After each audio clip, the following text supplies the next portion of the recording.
Hello students, welcome to WB exam guide. তো আজকে যে ক্লাসটা তোমাদের করব প্রত্যেকের জন্য খুবই গুরুত্বপূর্ণ আজকের ক্লাসটা, কারণ অঙ্ক থেকে কিন্তু সবাইকে প্রশ্ন করে।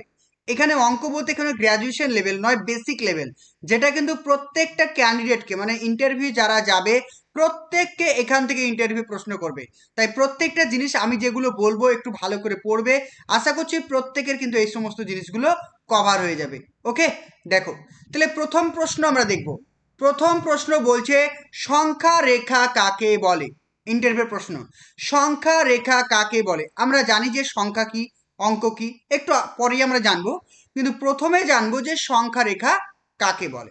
দেখে নাও, বলছে সংখ্যাকে সরল রেখার অপর বিন্দুর সাহায্যে জ্যামিতিক উপায়ে প্রকাশ করার পদ্ধতিকে কি বলা হয়?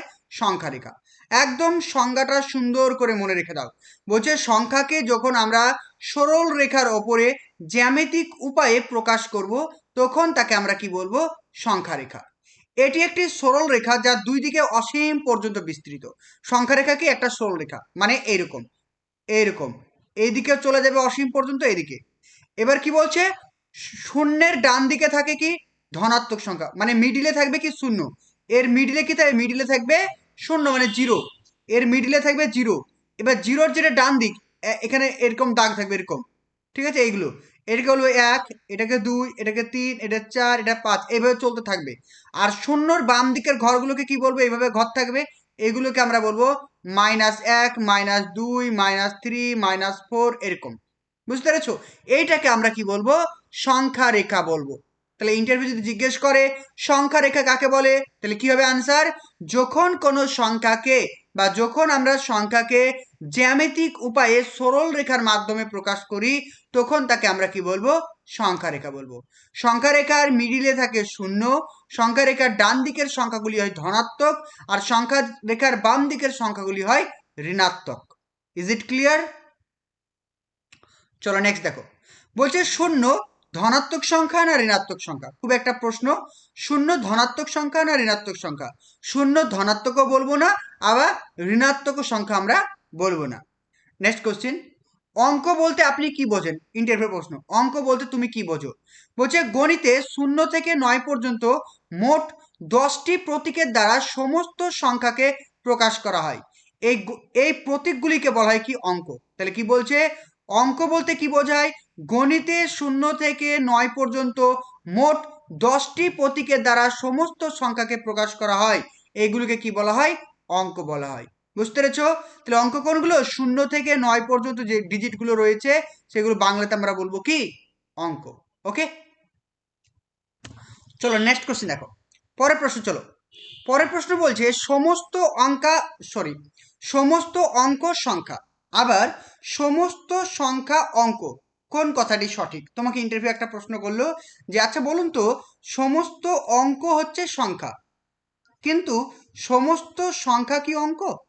এইটা যদি জিজ্ঞাসা করে তুমি কি বলবে? উত্তর, আমার মতে সমস্ত অঙ্ক হচ্ছে সংখ্যা, কিন্তু সব সংখ্যা কিন্তু অঙ্ক নয়। যেমন দেখো, সমস্ত অঙ্ক, ভালো করে দেখো, সমস্ত অঙ্ক কি? সংখ্যা। মানে সমস্ত অঙ্ক মানে কি? শূন্য থেকে, শূন্য থেকে একদম অগণিত, 1, 2, 10, 11, 1 কোটি, 2 কোটি, 4 কোটি, যতই লিখো না কেন, সমস্ত কি? সমস্ত, এগুলো কি? এগুলো সমস্ত কিন্তু আমরা সংখ্যা দেখলাম, এগুলো কিন্তু সব কিছুই সংখ্যা। ভালো করে দেখো, বলছে সমস্ত কিছু এগুলো কি? সংখ্যা, কিন্তু 0 থেকে 9 পর্যন্ত এগুলো হচ্ছে কি? সংখ্যা এবং অঙ্ক। ভালো করে দেখো জিনিসটা, 0 থেকে 9 পর্যন্ত এগুলোকে আমরা কি বলবো? সংখ্যা বলবো। কি বলবো? এগুলোকে সংখ্যা বলবো। আবার কি বলবো? এগুলোকে আমরা অঙ্ক বলবো। বোঝা গেল? এগুলোকে অঙ্ক বলবো, আবার সংখ্যা বলবো। কিন্তু এই 10 থেকে একদম চলে গেল, এইগুলোকে আমরা কি বলবো? সব সংখ্যা বলবো। এগুলোকে আমরা সব সংখ্যা, এগুলোকে আর অঙ্ক বলবো না। বোঝা গেল? তাহলে এগুলোকে আমরা কি বলবো? সংখ্যা। তাহলে বুঝতে পারলাম এখানে যে সমস্ত অঙ্ক সংখ্যা মানে কি?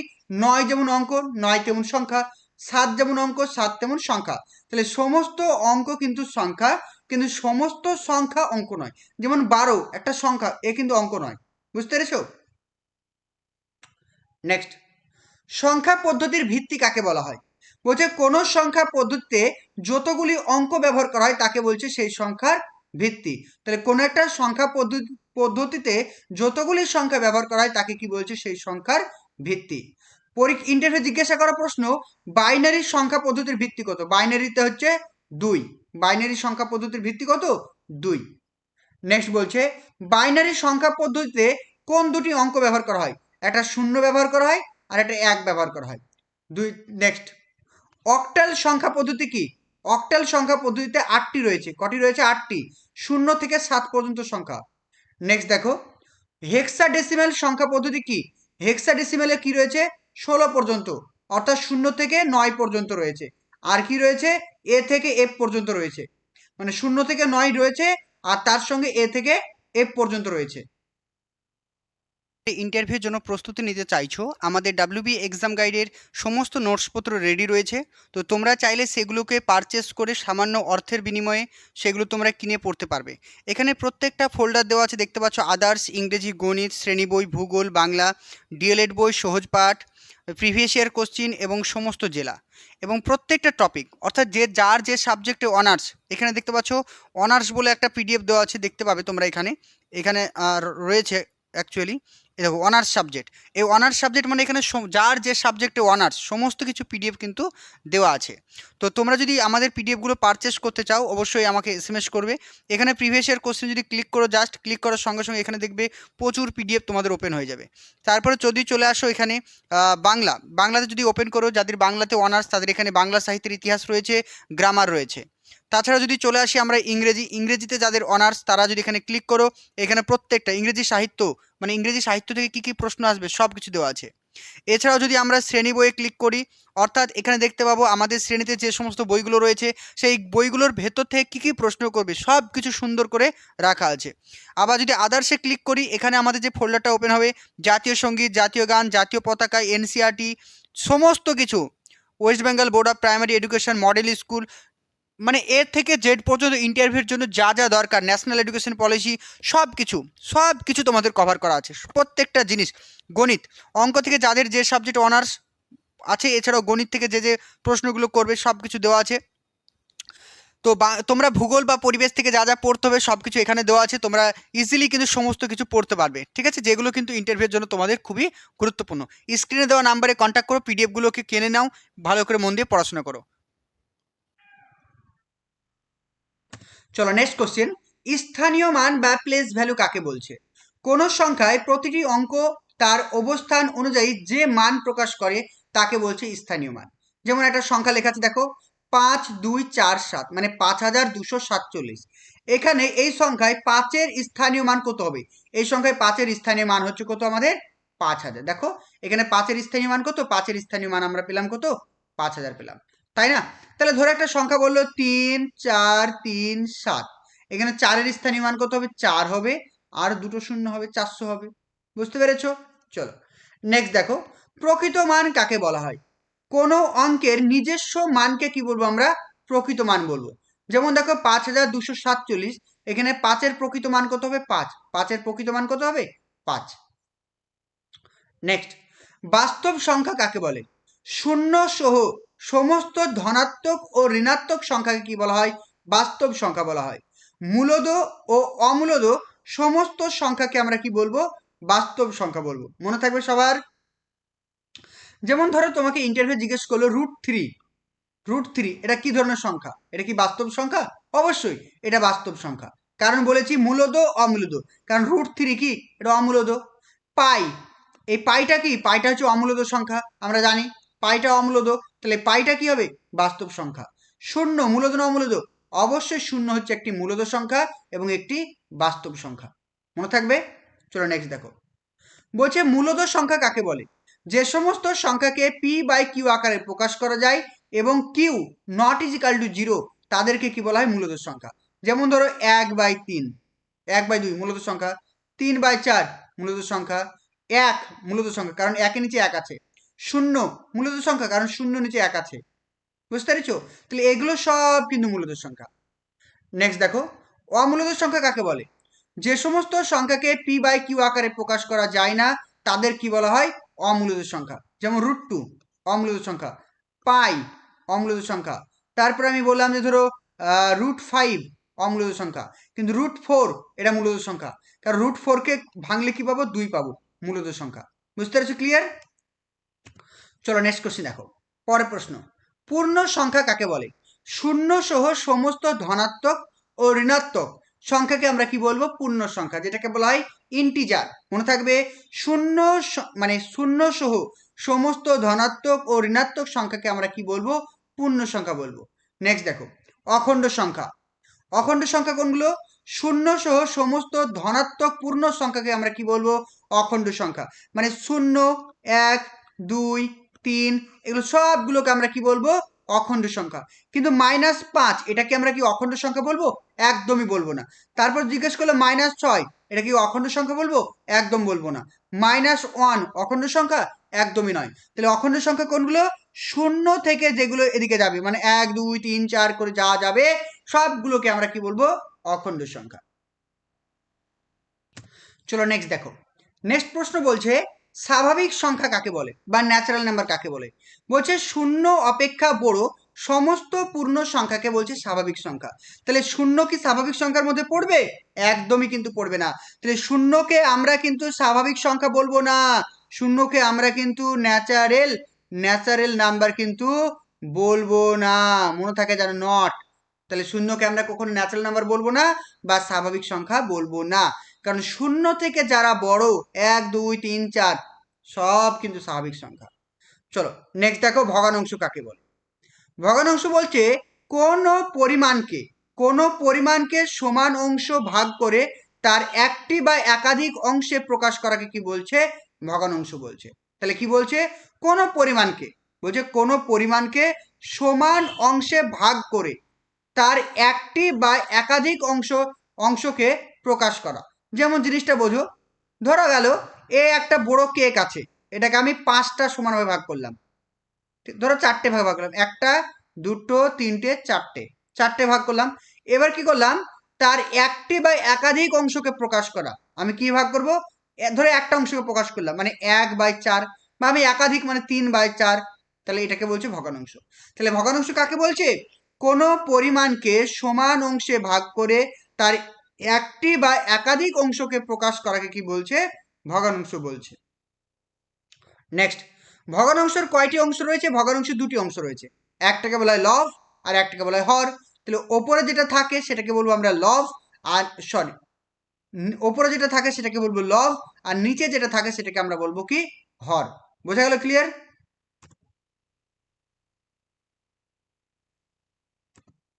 চলো নেক্সট দেখো। নেক্সট বলছে সাধারণ ভগ্নাংশ কাকে বলে? বলছে লব ও হর দ্বারা প্রকাশিত ভগ্নাংশ কি বলছে? সাধারণ ভগ্নাংশ। মানে যে ভগ্নাংশে লব এবং হর দুটোই থাকবে তাকে আমরা কি বলবো? সাধারণ ভগ্নাংশ বলবো। নেক্সট দেখো। নেক্সট বলছে প্রকৃত ভগ্নাংশ কাকে বলে? যে ভগ্নাংশে লব হর মানে কি হবে?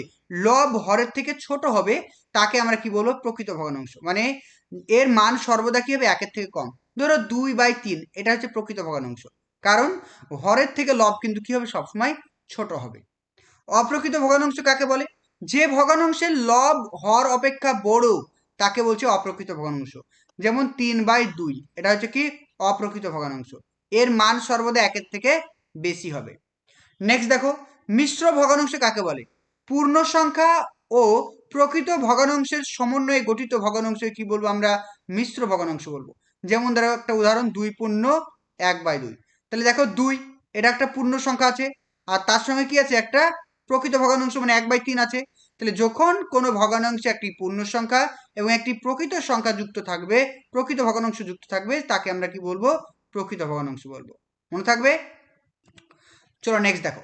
নেক্সট বলছে জটিল ভগ্নাংশ কাকে বলা হয়? বলছে যে ভগ্নাংশে লব বা হর নিজেই ভগ্নাংশ আকারে থাকে তাকে কি বলছে? জটিল ভগ্নাংশ।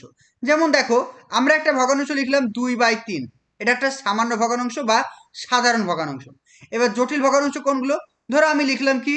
2/3/3/5। এই যে আমি ভগ্নাংশটা ভাগ করলাম, এটা দেখো, এটা একটা জটিল ভগ্নাংশ। লবটা দেখো, লবটা কিন্তু ভগ্নাংশের উপরে রয়েছে, হরটাও কিন্তু এখানে ভগ্নাংশের উপরে রয়েছে, তাই এগুলোকে আমরা কি বলবো? জটিল ভগ্নাংশ বলবো। নেক্সট দেখো। নেক্সট বলছে সসীম দশমিক ভগ্নাংশ কাকে বলছে? যে সমস্ত দশমিক ভগ্নাংশে দশমিক বিন্দুর ডান দিকে সীমিত সংখ্যক অঙ্ক থাকে তাকে কি বলবো? সসীম। ধরো কোনো একটা সংখ্যাকে আমি ভাগ করছি, ভাগফল কি হলো? 2.45 হলো, মিলে গেল, তাহলে সেটাকে আমরা কি বলবো? সসীম দশমিক ভগ্নাংশ। তাহলে অসীম কি বলবো? যে সমস্ত দশমিক ভগ্নাংশের দশমিক বিন্দুর পরে অসীম সংখ্যক অঙ্ক থাকে তাকে আমরা কি বলবো? অসীম। মানে ধরো 3, 4, 5, 6, 7, 8 চলতেই থাকছে, মিলবে না, সেক্ষেত্রে আমরা কি বলবো? অসীম দশমিক। অসীম মানে কি? যেটা মিলবে না। প্রত্যেকেই আমাদের ডাব্লিউবি এক্সাম গাইডের সমস্ত নোটসপত্র কিনেছো এবং পড়াশোনা করছো, কিন্তু তোমাদেরকে একটা কথা বলবো, শুধু নিজে পড়লে হবে না, মক ইন্টারভিউ ক্লাসে তোমাদেরকে সেটাকে প্রতিফলন করতে হবে।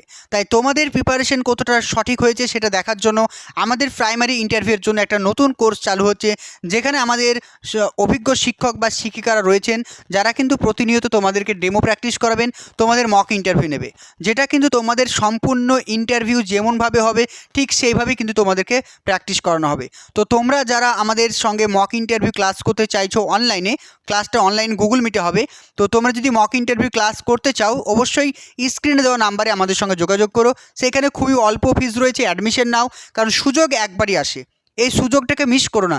সামান্য কিছু টাকার জন্য হয়তো তোমরা ভাবছো যে নিজেরাই প্র্যাকটিস করবো, এটা করো না, কারণ নিজেদের ভুলটা তোমরা নিজেরা কখনো আইডেন্টিফাই করতে পারবে না। তাই প্রত্যেকে আমি বলবো, প্রত্যেকে কিন্তু আমাদের ক্লাসে জয়েন করো এবং নিজের প্রিপারেশনকে আরও সুন্দর করে তোলো। নেক্সট দেখো, আবৃত আবৃত অসীম দশমিক ভগ্নাংশ কাকে বলে? আবৃত যে সমস্ত অসীম দশমিক ভগ্নাংশে নির্দিষ্ট সংখ্যামালা বারবার পুনরাবৃত্ত হয় তাকে বলা হয় কি? আবৃত। যে সমস্ত দশমিক ভগ্নাংশে কোনো অঙ্ক বারবার পুনরাবৃত্ত হবে, যেমন দেখা গেল 0.3333333, এগুলো এগুলো হচ্ছে আবৃত, মানে চলতেই থাকবে চলতেই থাকবে, অসীম। নেক্সট দেখো, অনাবৃত অসীম দশমিক। অনাবৃত মানে কি? অনাবৃত মানে হচ্ছে কোনো সংখ্যা আবৃত হবে না, যেমন দেখা গেল দশমিক, 0.2, 3, 4, 5, 6, 8, 5, 7, 6, 5, এগুলো দেখো আবৃত হচ্ছে না, তাহলে এগুলোকে আমরা কি বলবো? আবৃত অসীম। মানে যে সমস্ত অসীম দশমিক ভগ্নাংশে দশমিক বিন্দুর পরের সংখ্যা পুনরাবৃত্তি হবে না তাকে আমরা কি বলবো? অনাবৃত অসীম দশমিক ভগ্নাংশ। মনে থাকবে। নেক্সট দেখো, সমতুল্য ভগ্নাংশ কাকে বলে? কোন ভগ্নাংশের লব ও হরকে একই সংখ্যা দ্বারা গুণ বা ভাগ করলে যে নতুন ভগ্নাংশ পাবো সেটাকে আমরা কি বলবো? সমতুল্য ভগ্নাংশ বলবো। মনে থাকে জানো। তাহলে সমতুল্য ভগ্নাংশ কাকে বলে? কোন ভগ্নাংশের লব ও হরকে একই সংখ্যা দ্বারা গুণ বা ভাগ করলে যে ভগ্নাংশটি আমরা পাবো তাকে বলবো আমরা কি? সমতুল্য ভগ্নাংশ। যেমন দেখা গেল 2/3, এটাকে আমরা সমতুল্য কি করব? দেখা গেলো 2কে 2 দিয়ে গুণ করলাম, আবার 3কে 2 দিয়ে গুণ করলাম, হয়ে গেল 4/6। এটা একটা কি? সমতুল্য ভগ্নাংশ। নেক্সট দেখো, ভগ্নাংশের বিপরীত কাকে বলা হয়? মানে ভগ্নাংশের বিপরীত মানে কি? রেসিপ্রোকাল কাকে বলা হয়? বা ভগ্নাংশের অনন্যক কাকে বলা হয়? কি বললাম? ভগ্নাংশের অনন্যক, এটাকে অন্য ভাষায় বলছি কি? ভগ্নাংশের অনন্যক। ঠিক আছে, ভগ্নাংশের অনন্য কাকে বলছে? যে ভগ্নাংশ দিয়ে মূল ভগ্নাংশকে গুণ করলে গুণফল 1 হবে তাকে আমরা কি বলবো? সেই ভগ্নাংশের অন্য। যেমন দেখা গেল 3/4, 3/4 এটাকে কত দিয়ে গুণ করলে 1 হবে? আমরা জানি 4/3 দিয়ে গুণ করলে 1 হবে, তাহলে এই 3/4 এর অনন্য ভগ্নাংশ কি হবে? 4/3। নেক্সট দেখো, জোড় সংখ্যা কাকে বলে? যেসব সংখ্যা 2 দ্বারা বিভাজ্য তাকে কি বলবো? জোড় সংখ্যা। তাহলে কি হবে? 2, 4, 6, 8 ইত্যাদি। এবার দেখো, এবার তোমাদের মনের মধ্যে একটা প্রশ্ন হতে পারে, স্যার শূন্য কি জোড় সংখ্যা? হ্যাঁ, শূন্যকে আমরা জোড় সংখ্যা বলবো, কারণ শূন্যকে 2 দ্বারা ভাগ করলে কিন্তু ভাগফল মিলে যাবে। কি হবে? ভাগফল 0 হবে। তাই শূন্যকে আমরা কি বলবো? জোড় সংখ্যা বলবো। চলো নেক্সট দেখো, নেক্সট বলছে বিজোড় সংখ্যা কাকে বলে? যে সমস্ত সংখ্যা 2 দ্বারা বিভাজ্য নয়, মানে 2 দ্বারা ভাগ যাবে না, তাকে আমরা বলবো বিজোড় সংখ্যা, যেমন 1, 3, 5, 7 ইত্যাদি। নেক্সট, শূন্য জোড় না বিজোড়? শূন্য একটি জোড় সংখ্যা, কারণ এটি 2 দ্বারা বিভাজ্য। নেক্সট দেখো, মৌলিক সংখ্যা কাকে বলে? যে সমস্ত সংখ্যার গুণনীয়ক কেবল 1 এবং সেই সংখ্যা নিজেই, তাদের বলা হয় কি? মৌলিক সংখ্যা। যেমন দেখো কি? 2, 3, 5, 7, 11 এগুলো হচ্ছে মৌলিক সংখ্যা, কারণ এগুলোকে 2 ধরো, 2কে কয় দিয়ে ভাগ করা যায়? 2 দিয়ে ভাগ করা যায়, 1 দিয়ে ভাগ করা যায়, 7কে 7 দিয়ে 1 দিয়ে, তাই এগুলোকে আমরা কি বলবো? মৌলিক সংখ্যা। নেক্সট দেখো, ক্ষুদ্রতম মৌলিক সংখ্যা কোনটি? ক্ষুদ্রতম মৌলিক সংখ্যা হচ্ছে 2। ক্ষুদ্রতম যৌগিক সংখ্যা কোনটি? ক্ষুদ্রতম যৌগিক সংখ্যা হচ্ছে 4, মনে থাকে জানো।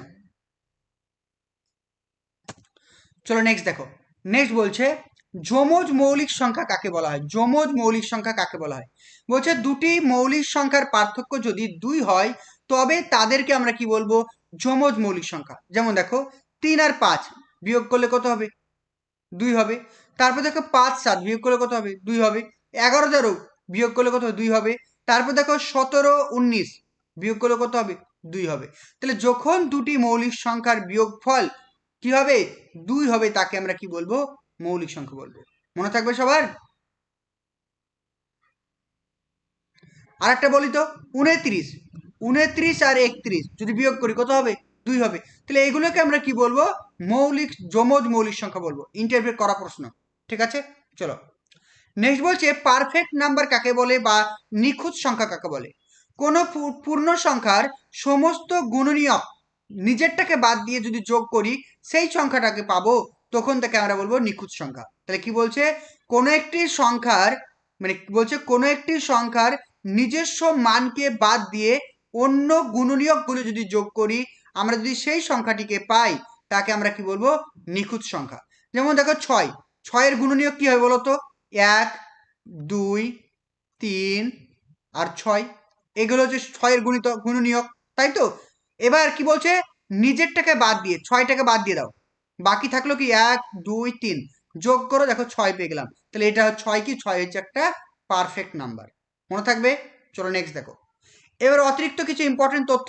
1 মিলিয়ন, 1 মিলিয়ন মানে হচ্ছে 10 লক্ষ, 1 বিলিয়ন মানে হচ্ছে 100 কোটি, 1 ট্রিলিয়ন মানে হচ্ছে কি 1 লক্ষ কোটি, মনে থাকে জানো, ঠিক আছে? মনে থাকবে। আবার দেখো আর একটা ইন্টারভিউ তোমাদের প্রশ্ন করতে পারে যে 1 মিলিয়নে কটা শূন্য থাকে? 1 মিলিয়নে কটা শূন্য থাকবে বলো তো? 6টা। আর 1 বিলিয়নে থাকবে কটা? 9টা। আর 1 ট্রিলিয়নে থাকবে কটা? 12টা, মনে থাকে জানো, শূন্য সংখ্যা এটা। চলো নেক্সট দেখো, এক মৌলিক সংখ্যা না যৌগিক সংখ্যা? ইন্টারভিউ করা প্রশ্ন।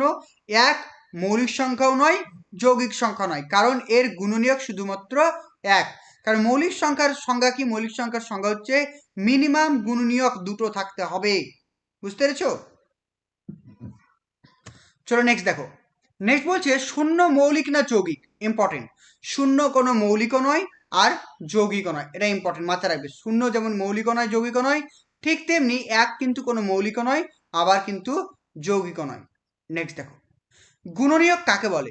ইন্টারভিউ প্রশ্ন, যে কোন সংখ্যাকে যে সংখ্যা মানে কোন সংখ্যাকে যে যে সংখ্যা দ্বারা নিঃশেষে ভাগ করা যায়, মানে কি বলছে? কোন সংখ্যাকে যে যে সংখ্যা দ্বারা ভাগ করা যায় সেগুলোকে আমরা কি বলবো? গুণনীয়ক বলবো। যেমন 8-এর গুণনীয়ক কি হবে? 1 হবে, 2 হবে, আর কি হবে? 4 হবে। সরি, এটা বাংলাতে হয়ে গেছে, ঠিক আছে? এটা বাংলা, এটা বাংলা হয়ে গেছে, এটা বাংলা, কিন্তু এটা 8 নয়, এটা 4 ধরেছে, কারণ বাংলা দেখতে পাচ্ছ। তাহলে 4-এর গুণনীয়ক কি হবে? 1 হবে, 2 হবে, 4 হবে। নেক্সট দেখো, বলছে গুণিতক কাকে বলছে? কোন সংখ্যা দিয়ে যে সংখ্যাগুলি মানে বিভাজ্য হয়, মানে কোন সংখ্যা দিয়ে যে যে সংখ্যাগুলি বিভাজ্য হয় তাদেরকে আমরা কি বলবো? গুণিতক বলবো। যেমন 3-এর গুণিতক কি? 3 6 9 12। বলছে কোন সংখ্যা দিয়ে যে যে সংখ্যাগুলো বিভাজ্য হবে সেইগুলোকে সেই সংখ্যার গুণিতক বলবো। নেক্সট, গসাগু বা জিসিএফ, ঠিক আছে? জিসিএফটা কি? বা আমরা জানি এইচসিএফ, অনেক সময় আমরা বলি কি এইচসিএফ, এটাকে এইচসিএফও বলে থাকি অনেক সময়। অনেক সময় আমরা জিসিএফও বলি, অনেক সময় আমরা এইচসিএফও বলি। তাহলে এটা কি হবে? মানে গসাগুর পুরো নাম কি? গসাগুর পুরো নাম হচ্ছে গরিষ্ঠ সাধারণ কি হবে বলো? গুণনীয়ক। গরিষ্ঠ সাধারণ গুণনীয়ক, যেটা হচ্ছে গ্রেটেস্ট কমন ফ্যাক্টর, মনে থাকে জানো, মানে গরিষ্ঠ সাধারণ গুণনীয়ক। নেক্সট দেখো, গসাগুটা কি? গসাগু কাকে বলে? 2 বা ততোধিক সংখ্যার সাধারণ বৃহত্তম গুণনীয়ককে বলা হয় কি? গসাগু। বলছে 2 বা ততোধিক সংখ্যার সাধারণ বৃহত্তম গুণনীয়ককে কি বলবো আমরা? গসাগু বলবো। পরস্পর দুটি মৌলিক সংখ্যার গসাগু কত হবে? পরস্পর দুটি মৌলিক সংখ্যার গসাগু হবে 1। নেক্সট দেখো, লসাগু কাকে বলে? 2 বা ততোধিক সংখ্যার মধ্যে ক্ষুদ্রতম সংখ্যার গুণিতককে কি বলবো আমরা? লসাগু বলবো। তাহলে লসাগু যদি জিজ্ঞেস করে দুই বা ততোধিক সংখ্যার মধ্যে ক্ষুদ্রতম সাধারণ গুণিতক, এর আগে লসাগুর ক্ষেত্রে আমরা কি পেলাম? গুণনীয়ক, এর ক্ষেত্রে আমরা কি পাবো? গুণিতক, তাকে আমরা কি বলবো? লসাগু বলবো। তাহলে লসাগুর পুরো নাম কি? লঘিষ্ঠ সাধারণ গুণিতক। কি বললাম? লঘিষ্ঠ সাধারণ গুণিতক। চলো নেক্সট কোশ্চেন দেখো। পরে বলছে পরস্পর দুটি মৌলিক সংখ্যার লসাগু কত হবে? ধরো পরস্পর দুটি মৌলিক সংখ্যা, যেমন দেখা গেল একটা ধরো আমি একটা লিখলাম কত? 7 লিখলাম, আর এটা কত লিখলাম? আমি 9 লিখলাম। এটা কিন্তু পরস্পর মৌলিক সংখ্যা। তাহলে এটা কি পরস্পর মৌলিক সংখ্যা? তাদের গুণফল কত হবে? 7 9 63 হবে। আবার দেখা গেল পরস্পর দুটি মৌলিক সংখ্যা কত? একটা 4 লিখলাম, একটা 3 লিখলাম, কত হবে? 12 হবে। আবার লেখা গেল 3 আর 5, এগুলো গুণ করলে কত হবে? 15 হবে। তাহলে দুটি পরস্পর মৌলিক সংখ্যার গুণফল কত হবে? তার মানে লসাগু কত হবে? তাদের গুণফল মনে থাকে জানো। ইন্টারভিউর জন্য প্রস্তুতি নিতে চাইছো, আমাদের ডাব্লিউবি এক্সাম গাইডের সমস্ত নোটসপত্র রেডি রয়েছে। তো তোমরা চাইলে সেগুলোকে পারচেস করে সামান্য অর্থের বিনিময়ে সেগুলো তোমরা কিনে পড়তে পারবে। এখানে প্রত্যেকটা ফোল্ডার দেওয়া আছে, দেখতে পাচ্ছ। আদার্স, ইংরেজি, গণিত, শ্রেণী বই, ভূগোল, বাংলা, ডিএলএড বই, সহজ পাঠ, প্রিভিয়াস ইয়ার কোশ্চিন এবং সমস্ত জেলা এবং প্রত্যেকটা টপিক, অর্থাৎ যার যে সাবজেক্টে অনার্স। এখানে দেখতে পাচ্ছ অনার্স বলে একটা পিডিএফ দেওয়া আছে, দেখতে পাবে তোমরা। এখানে এখানে রয়েছে অ্যাকচুয়ালি, এ দেখো অনার্স সাবজেক্ট। এই অনার্স সাবজেক্ট মানে এখানে যার যে সাবজেক্টে অনার্স সমস্ত কিছু পিডিএফ কিন্তু দেওয়া আছে। তো চলো নেক্সট দেখো। নেক্সট বলছে গণিতে কয়টি মৌলিক গাণিতিক প্রক্রিয়া রয়েছে? মানে আমাদের গণিতে কয়টি মৌলিক গাণিতিক প্রক্রিয়া রয়েছে? 4টি। একটাকে বলবো যোগ, একটা বিয়োগ, একটা গুণ আর একটা ভাগ। এই 4টি প্রক্রিয়ার মাধ্যমে কিন্তু আমরা সমস্ত অঙ্কর ক্যালকুলেশন করতে পারি। তাহলে গণিতে মোট কটি মৌলিক গাণিতিক প্রক্রিয়া রয়েছে? 4টি। চলো নেক্সট দেখো। যোজক কাকে বলা হয়? যোজক মানে যোগ, বেসিক্যালি যোগের যে ভাগগুলো রয়েছে সেগুলো দেখবো আমরা। বলছে যোজক কাকে বলা হয়? যে সংখ্যার সঙ্গে কোনো সংখ্যাকে যোগ করা হয় তাকে কি বলছে? যোজক। ভালো করে দেখো, যে সংখ্যার সঙ্গে কোনো সংখ্যাকে যোগ করব, যে সংখ্যার সঙ্গে যে সংখ্যার সঙ্গে যোগ করব তাকে আমরা কি বলবো? যোজক। যেমন দেখা গেল 2 + 3, দেখো 2 + 3, তাহলে 2 এর সঙ্গে 3 যোগ করছি, তাই 3টা কি? 3টা হচ্ছে যোজক। আর যোজ্য কি? যে সংখ্যা যোগ করা হয় তাকে যোজ্য বলা হয়। যেমন 3, এখানে 3 হবে কি? যোজ্য, কারণ 3টাকে যোগ করা হচ্ছে। তাহলে যোজকটা কি? যে সংখ্যার সঙ্গে কোনো সংখ্যা যোগ করা হয় তাকে কি বলবো আমরা? যোজক। আর যে সংখ্যাটি যোগ করা হয় তাকে কি বলবো আমরা? যোজ্য। তাহলে এখানে ধরো আমি লিখলাম 4 + 5, কি হবে? এটা হবে কি বলো? এটা হবে কি আমাদের যোজক, আর এটা হবে কি আমাদের 5টা যোজ্য। নেক্সট দেখো, যোগফল কাকে বলে? বলছে দুই বা ততোধিক সংখ্যার যোগফল কি? যোগফল বলবো। মানে 2 বা ততোধিক সংখ্যার যোগকে আমরা কি বলবো? যোগফল বলবো। নেক্সট দেখো, বিয়োগ কাকে বলছে? 2 বা ততোধিক সংখ্যার মধ্যে পার্থক্য নির্ণয় করা কি বলবো আমরা? বিয়োগ। তাহলে ধরো একটা সংখ্যা লিখলাম 4, 4 - 3, এটাকে 1 পেলাম, এটা হচ্ছে কি? বিয়োগ। মানে দুটি সংখ্যার মধ্যে পার্থক্য নির্ণয় করাকে আমরা কি বলবো? বিয়োগ। নেক্সট দেখো, বিয়োগের কটি অংশ রয়েছে দেখে নাও। একটা হচ্ছে কি? বিয়োজক। বিয়োগের কটি অংশ আছে? একটা হচ্ছে বিয়োজক। যে সংখ্যা থেকে বিয়োগ করা হয় তাকে কি বলবো? বিয়োজক।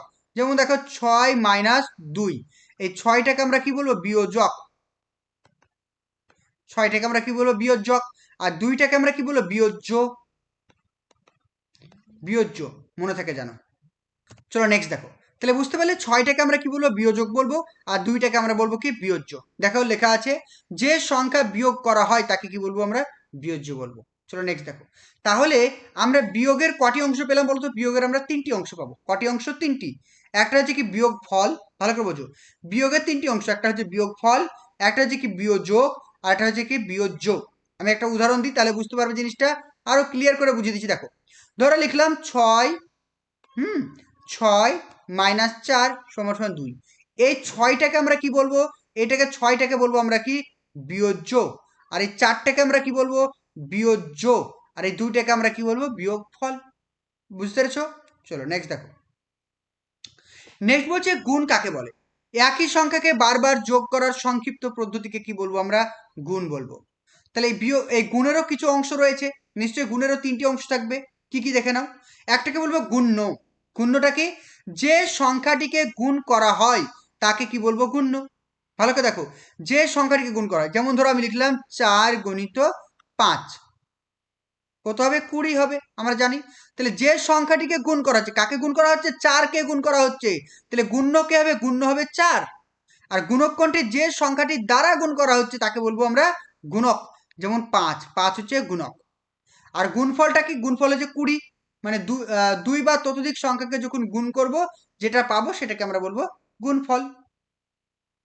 চলে আসি ভাগ। ভাগ কাকে বলে? একটি সংখ্যা অপর একটি সংখ্যার মধ্যে কতবার আছে তা নির্ণয় করার প্রক্রিয়াকে কি বলবো আমরা? ভাগ। তাহলে কোনো একটা সংখ্যা অন্য কোনো সংখ্যার মধ্যে কতবার আছে, যেমন ধর 6, এই 6-এর মধ্যে 2 কতবার আছে বলো তো? 3 বার আছে। দেখো 3 বার আছে, 2 গণিত 2 গণিত 2। তাহলে 6-এর মধ্যে 2 কতবার আছে? 3 বার আছে। সেটাকে আমরা বলবো কি? ভাগ। এই ভাগেরও কয়েকটি ভাগ রয়েছে। তাহলে ভাগের কয়টি অংশ রয়েছে দেখে নিই। ভাগের রয়েছে, প্রথম হচ্ছে কি? ভাজক। যে সংখ্যা দ্বারা ভাগ করা হয় তাকে কি বলবো? ভাজক। দেখা গেল আমি একটা সংখ্যা লিখলাম 2, এখানে লিখলাম কত? 11, আর এখানে লিখলাম কত? 5 দুগুণে 10, আর লিখলাম 1। তাহলে দেখো এই ভাজক কোনটা? ভাজক হচ্ছে 2। মানে যে সংখ্যা দ্বারা ভাগ করা হবে তাকে বলবো আমরা ভাজক। ভাজ্য কোনটাকে? যেটাকে ভাগ করা হয়। যেখানে হচ্ছে 11, 11টা হচ্ছে কি? ভাজ্য। আর ভাগফল কি? যেটা আমরা পাবো, মানে রেজাল্ট। অর্থাৎ ভাজ্যকে ভাজক দ্বারা ভাগ করলে যেটা আমরা পাবো সেটা হচ্ছে ভাগফল। যেমন হচ্ছে এখানে 5। ওকে। আর ভাগশেষ কি? ভাগ প্রক্রিয়া যেটি অবশিষ্ট থাকবে সেটাকে আমরা বলবো ভাগশেষ। যেমন হচ্ছে 1, এখানে 1 হয়েছে। বুঝতে পেরেছো? ক্লিয়ার? তাহলে ভাজ্য নির্ণয়ের সূত্রটা কি? ইন্টারভিউ করা প্রশ্ন। তাহলে কি হবে? ভাজক গণিত ভাগফল যোগ ভাগশেষ। মনে থাকে জানো। নেক্সট দেখো, যদি যোগ বিয়োগ গুণ ভাগ সব প্রক্রিয়া থাকে, কোন ক্রমে কাজ করতে হবে? ধরো কোনো একটা অঙ্ক আছে, সেখানে যোগ বিয়োগ গুণ ভাগ সব আছে, তাহলে কোন প্রক্রিয়ায় কাজ করব? প্রথমে ভাগের কাজ করব, তারপরে আমরা গুণের কাজ করব, তারপরে বিয়োগের কাজ করব, যোগের কাজ করব, তারপর আমরা বিয়োগের কাজ করব। নেক্সট দেখো, কোন সংখ্যামালাকে সরলীকরণ করতে কোন নিয়ম মেনে চলতে হবে? সেটা হবে কি? বডম্যাস। বডমাস। তাহলে বডম্যাসটা কি? এর সম্পূর্ণ রূপ কি? বি ফর হচ্ছে bracket, O for work, D for division, M for multiplication, A for addition, S for subtraction. বুঝতে পেরেছো সবাই? এটা কিন্তু ভালো করে মনে রেখো, ইন্টারভিউ প্রশ্ন অনেকবার করে। নেক্সট দেখো, জ্যামিতি শব্দের অর্থ কি? জ্যামিতি শব্দের অর্থ হচ্ছে ভূমির পরিমাপ। তাহলে জ্যামিতি শব্দের অর্থ কি? ভূমির পরিমাপ। নেক্সট দেখো, জ্যামিতি কাকে বলে? গণিতের যে শাখা যেখানে বস্তু বা পদার্থের আকার, আয়তন, পরিমাপ, অঙ্কন সম্পর্কিত বিষয় শেখানো হয় তাকে কি বলবো আমরা? জ্যামিতি বলবো। ইন্টারভিউ করা প্রশ্ন, জ্যামিতি কাকে বলে? নেক্সট দেখো, জ্যামিতির ব্যবহার প্রথম কোথায় শুরু হয়েছিল? মিশরে। মিশরে শুরু হয়েছিল পিরামিডের উচ্চতা পরিমাপ করার জন্য। নেক্সট দেখো, জ্যামিতির জনক কাকে বলা হয়? ইউক্লিড। নেক্সট, প্রাথমিক স্তরে জ্যামিতি শেখার উদ্দেশ্য কি? জীবনের সঙ্গে সম্পর্কিত বস্তুর আকার চিনতে শেখা, বিভিন্ন জ্যামিতিক আকার সম্পর্কে ধারণা পাওয়া, পরিমাপ ও অঙ্কন দক্ষতা অর্জন করা। নেক্সট দেখো, বিন্দু কাকে বলে? বিন্দু হলো জ্যামিতির একটি সংজ্ঞাহীন ধারণা, যার কোনো দৈর্ঘ্য, প্রস্থ বা উচ্চতা নেই, শুধুমাত্র অবস্থান আছে, তাকে আমরা কি বলবো? বিন্দু বলবো। তাহলে বিন্দু কাকে বলবো? বিন্দু হচ্ছে এমন একটি সামুদ্রিক চিত্র যার কিন্তু কোনো দৈর্ঘ্য, প্রস্থ, উচ্চতা কিছুই নেই, তাকে আমরা কি বলবো? বিন্দু বলবো। নেক্সট দেখো, বিন্দুর বৈশিষ্ট্য কি? বিন্দুর কোনো দৈর্ঘ্য, প্রস্থ, উচ্চতা নেই, এর শুধু অবস্থান আছে। নেক্সট দেখো, সমরেখ বিন্দু কাকে বলে? ইন্টারভিউ করা প্রশ্ন, সমরেখ বিন্দু কাকে বলে? বলছে 3 বা তার বেশি বিন্দু দিয়ে যদি একটি সরল রেখা অঙ্কন করা যায় তবে তাকে আমরা কি বলবো? সমরেখ বিন্দু বলবো। কি বলছে? 3 বা তার বেশি বিন্দু দিয়ে যদি একটি সরল রেখা অঙ্কন করা যায় তাকে আমরা কি বলবো? সমরেখ। যেমন দেখো, 3টি সরল রেখা, একটা বিন্দু, দুটো বিন্দু, 3টে বিন্দু, এই 3টে বিন্দু দিয়ে কি করলাম? আমি একটা সরলরেখা অঙ্কন করলাম, এই ধরে এরকম। তাহলে সেটাকে আমরা কি বলবো? সমরেখ বিন্দু বলবো। নেক্সট দেখো, একমাত্রিক তল কাকে বলা হয়? বলছে যার শুধুমাত্র দৈর্ঘ্য রয়েছে, প্রস্থ বা উচ্চতা নেই, তাকে আমরা কি বলবো? একমাত্রিক তল বলবো। যেমন হচ্ছে সরল রেখা। নেক্সট বলছে দ্বিমাত্রিক তল কাকে বলবো? যার দৈর্ঘ্য, প্রস্থ আছে কিন্তু উচ্চতা নেই, তাকে আমরা কি বলবো? দ্বিমাত্রিক। যেমন ত্রিভুজ, বর্গক্ষেত্র। নেক্সট দেখো, ত্রিমাত্রিক তল কাকে বলবো? যার দৈর্ঘ্য আছে, প্রস্থ আছে, উচ্চতা আছে, তাকে আমরা বলবো ত্রিমাত্রিক, যেমন হচ্ছে ঘনক। নেক্সট, রেখা কাকে বলে? যার নির্দিষ্ট দৈর্ঘ্য বা প্রান্তবিন্দু নেই তাকে কি বলবো? রেখা বলবো। বলছে যার কোনো নির্দিষ্ট দৈর্ঘ্য বা প্রান্তবিন্দু নেই তাকে আমরা রেখা। রেখা মানে কি? চলতেই থাকবে, একদম অসীম, চলতেই থাকবে, চলতেই থাকবে, চলতেই থাকবে, এর কোনো শেষ নেই, তাকে আমরা কি বলবো? রেখা। রেখার কোনো প্রান্তবিন্দু নেই মানে রেখার কোনো শেষ নেই। নেক্সট দেখো, সরলরেখা কাকে বলে? যে রেখা একটি বিন্দু থেকে অপর বিন্দুতে যেতে কোনো দিক পরিবর্তন করে না তাকে আমরা কি বলবো? সরলরেখা। যেমন এটা হচ্ছে কি একটা সরলরেখা, একদম সোজা চলে গেল। দুটি বিন্দু দিয়ে কেবল একটি সরলরেখা অঙ্কন করা যায়। দুটি বিন্দু দিয়ে কটি সরলরেখা অঙ্কন করা যায়? একটি মাত্র সরলরেখা অঙ্কন করা যায়। নেক্সট দেখো, বক্ররেখা কাকে বলে? যে রেখা তার চলার পথে দিক পরিবর্তন করে তাকে আমরা কি বলবো? বক্ররেখা। যেমন দেখো, এই দেখো দিক পরিবর্তন করছে, এটাকে আমরা কি বলবো? বক্ররেখা। রশ্মি কাকে বলবো? যার একটি প্রান্তবিন্দু আছে কিন্তু নির্দিষ্ট দৈর্ঘ্য নেই তাকে আমরা কি বলবো? রশ্মি বলবো। ধরো প্রান্তবিন্দু, এই প্রান্তবিন্দু এখান থেকে একটা শুরু হলো এরকম, এটাকে আমরা কি বলবো? রশ্মি বলবো। কারণ রশ্মির কি একদিকটা প্রান্তবিন্দু আছে, দেখো এই দিকটা প্রান্তবিন্দু আর এই দিকটা অসীম চলে যাচ্ছে। আর সরলরেখার কি হচ্ছিল? দুই দিকটাই অসীম, দুই দিকটাই অসীম, এর কোনো প্রান্তবিন্দু নেই। রেখাংশ কাকে বলবো? যার নির্দিষ্ট দৈর্ঘ্য আছে এবং দুটি প্রান্ত বিন্দু আছে তাকে আমরা রেখাংশ বলবো। যেমন ধরো এই দেখো, এখানে মাথায় ফুটকি, এটা মাথায় ফুটকি, এটাকে আমরা কি বলবো? রেখাংশ বলবো। যার দুটি প্রান্ত বিন্দু আছে তাকে আমরা কি বলবো? রেখাংশ বলবো। জিনিসটা বুঝতে পেরেছো? আজকে আমাদের এই পর্যন্ত থাকলো, নেক্সট ক্লাসে আবার দেখা হবে। তো তোমরা কিন্তু যারা পিডিএফ গুলো এখনো কেনোনি, পিডিএফ গুলো কিনতে পারো। আর আমাদের অনলাইনে মক ইন্টারভিউ ক্লাস চলছে, ক্লাসে জয়েন করতে চাইলে ভিডিও ডেসক্রিপশনে নাম্বার আছে, অবশ্যই যোগাযোগ করে আমাদের সঙ্গে কন্ট্যাক্ট করে নাও। ওকে, থ্যাংক ইউ। প্রত্যেকেই আমাদের ডাব্লিউবি এক্সাম গাইডের সমস্ত নোটসপত্র কিনেছো এবং পড়াশোনা করছো, কিন্তু তোমাদেরকে একটা কথা বলবো, শুধু নিজে পড়লে হবে না, মক ইন্টারভিউ ক্লাসে তোমাদেরকে সেটাকে প্রতিফলন করতে হবে। তাই তোমাদের প্রিপারেশন কতটা সঠিক হয়েছে সেটা দেখার জন্য আমাদের প্রাইমারি ইন্টারভিউয়ের জন্য একটা নতুন কোর্স চালু হচ্ছে, যেখানে আমাদের অভিজ্ঞ শিক্ষক বা শিক্ষিকারা রয়েছেন, যারা কিন্তু প্রতিনিয়ত তোমাদেরকে ডেমো প্র্যাকটিস করাবেন, তোমাদের মক ইন্টারভিউ নেবে, যেটা কিন্তু তোমাদের সম্পূর্ণ ইন্টারভিউ যেমনভাবে হবে ঠিক সেইভাবেই কিন্তু তোমাদেরকে প্র্যাকটিস করানো হবে। তো তোমরা যারা আমাদের সঙ্গে মক ইন্টারভিউ ক্লাস করতে চাইছো অনলাইনে, ক্লাসটা অনলাইন গুগল মিটে হবে। তো তোমরা যদি মক ইন্টারভিউ ক্লাস করতে চাও অবশ্যই স্ক্রিনে দেওয়া নাম্বারে আমাদের সঙ্গে যোগাযোগ করো। সেখানে খুবই অল্প ফিস রয়েছে, অ্যাডমিশন নাও, কারণ সুযোগ একবারই আসে, এই সুযোগটাকে মিস করো না। সামান্য কিছু টাকার জন্য হয়তো তোমরা ভাবছো যে নিজেরাই প্র্যাকটিস করবো, এটা করো না, কারণ নিজেদের ভুলটা তোমরা নিজেরা কখনো আইডেন্টিফাই করতে পারবে না। তাই প্রত্যেকে আমি বলবো, প্রত্যেকে কিন্তু আমাদের ক্লাসে জয়েন করো এবং নিজের প্রিপারেশনকে আরও সুন্দর করে তোলো।